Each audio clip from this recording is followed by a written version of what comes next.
Hello fantasy fans and welcome back to Thursday Night Smackdown. As always, we'd like to thank our sponsors, Jameson Whiskey, a high caliber whiskey made only for the highest caliber of man. Now before we get into the show... Whoa, Scoregasm. Let me ask you, what's going on with this outfit? Where have you been? Well, I just recently came back from St. Louis. I was interviewing the Rams after their stunning performance last week. And with the Ferguson verdict and all, you can never be too careful. We see the gun, we see the blade. I'm a prepared individual. What can I say? Well, I can understand that. Yeah, always be prepared. It's what my mama taught me.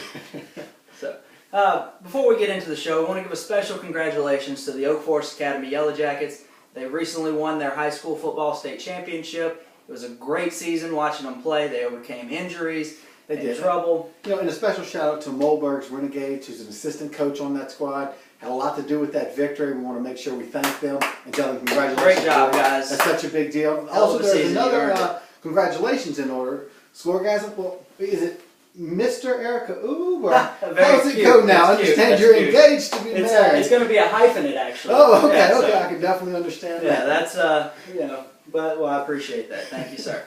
All right, Nick, let's jump into last week's games. Let's talk about last week. Who do we want to talk about first? Well, let's get the elephant out of the room. Let's talk about the game of the week. We got to get into Kunas's beats. Oh, that was a tough one for you, man. It really was. I felt good going into the week. Thanksgiving Day. Thanksgiving Day.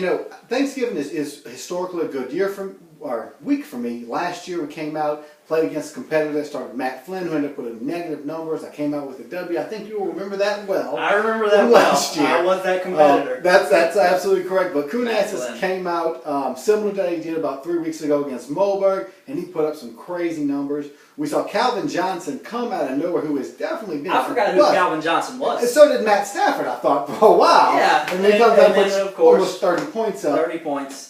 And then again with St. Louis, I know you were in St. Louis a little earlier, bearing some chilly weather to interview that defense. 30 points from a defense. 30 points out of a defense, that kind of number. To be honest, it hit you when you needed it not to the most. I mean, a win last week would have given you a shot still making it into the top 4 this week. Instead, you're still, you're playing for seeding in the losers bracket like myself. It is. It was a tough loss for the team. The guys were real disappointed. But look, we have another week of football left, and we're going to get into that in the projections week. What I've discussed with my players to say, hey, we've still got some opportunity out there. We've got to make some stuff happen. We've got to have a little luck on our side. And hey, I'd always rather have that luck. A lot of luck. Yeah, quite a bit. All right, well, let's look at the hot shot Mollberg game and.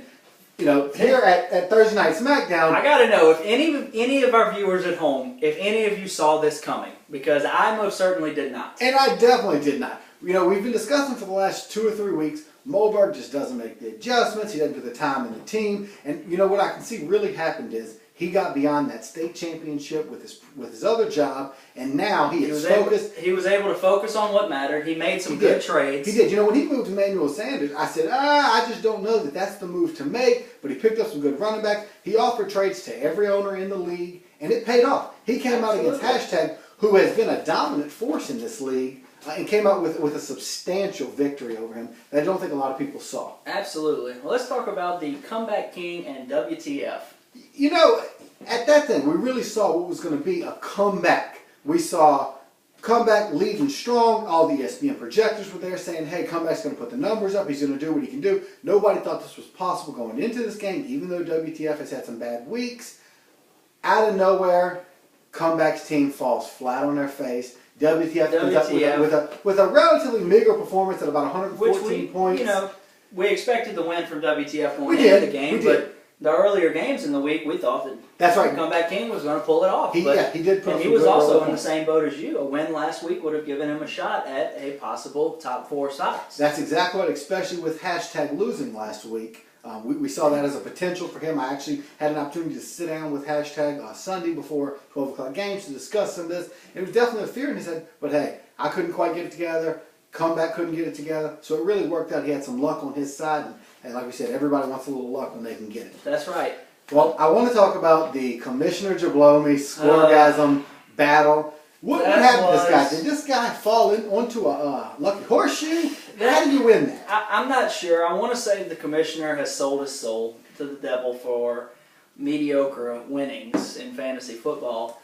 He may have. He sold it for something. I'm going to tell you, 130 points isn't that bad. Again, we've always discussed you can get a steady 115. You're going to do well in this league.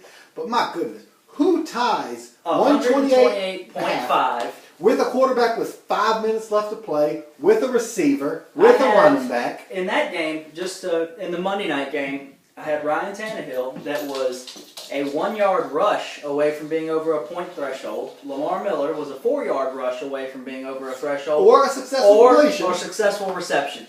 So it was, it was pretty disheartening. It had to be a tough loss, but a commissioner's got to be celebrating. That is just about locked him into that winner's bracket, which was really up in the air. I think all the viewers out there can agree. It definitely is a definite lock. He's sitting at a strong third.